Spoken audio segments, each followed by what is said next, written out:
guys, welcome to week 32 of the Confidence Revolution. This week I want to talk about getting what you want, eventually. So a lot of us need some reminders on how to communicate well, like how to get our point across. And the first thing I want to remind everybody is to not put the other person on the defensive. For example, Mitchell is behind the camera. Mitchell is going to be my example. If I said, Mitchell, you're always 7 minutes late. Why are you late? I need you to not be 7 minutes late. Mitchell would probably flip me off in his mind. And he'd be angry at me, and our relationship would change. However, if I said, hey Mitchell, I love it when you're on time. Let's just get right to work. Next week, if you could keep it up and if you could show up at noon next week, that would work really well for me because I have an appointment at 2:30. And Mitchell would be like, yeah, sure, no problem, sounds great.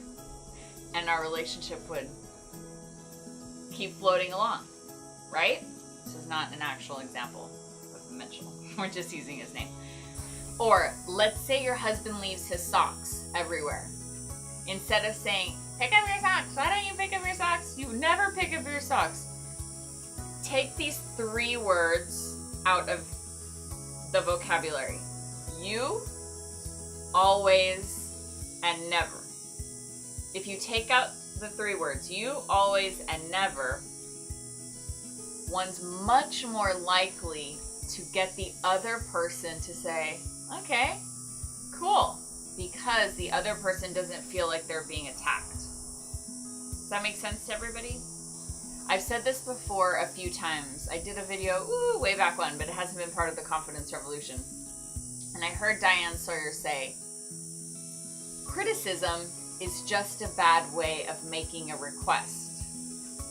So why don't you just make the request? So if you want someone to do something, instead of pointing out what they do poorly, point out what they do well and just make the request. And you never even have to go back to like shoving it in their face, you know? It's a much nicer way to communicate. It keeps the energy feeling good. It keeps everybody in a good mood. Another tip I have, so we've removed these 3 words, you, always, and never. Those are inflammatory, those are fighting words. Another tip I have is to actually listen to the person. I know it sounds pretty basic, right? Ask them a question. What is it you want? What is it you're trying to figure out? What is it what's the goal you're trying to get to? And maybe they just need some help, figuring that out along the way.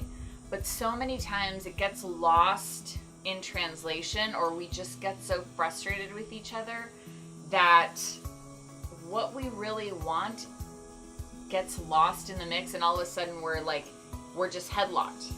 And have you ever been in a fight where you think, oh shoot, I forgot what we're fighting about?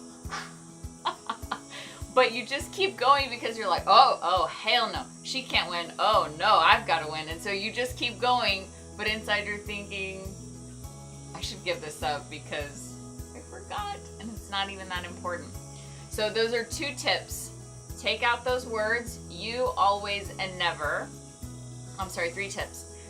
Make a request of the person instead of a criticism, and also listen. Listen to what they want and listen to where they're trying to get to. And you guys, 99% of the time, you'll be able to get there together. Okay guys, I'll see you next week for week 33. May God's grace and peace